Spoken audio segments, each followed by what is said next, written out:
I'm going to show you guys how to take the screens off.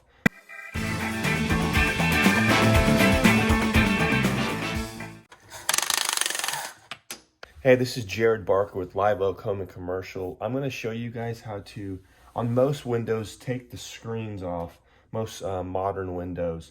We have recently switched to doing exterior window cleaning plus screens, and it's easier sometimes when the homeowner can go ahead and take the screens off prior to cleaning day. So we're going to go and show you how to do that. First, you will unlock the windows, raise up just a little bit, and up on top you will see two little tabs on either side. You will release those at the same time and lean down, always holding it with your fingers or on your chest.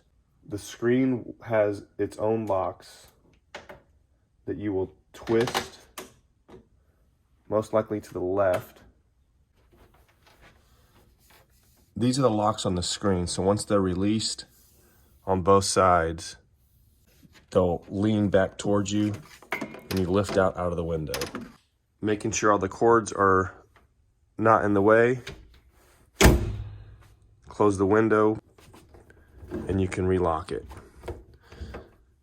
Now that the windows are 100% closed and locked, we can clean the windows from the outside. You can lay the screens on the front patio and we'll clean those as well. Thank you guys for watching. We hope that helps you.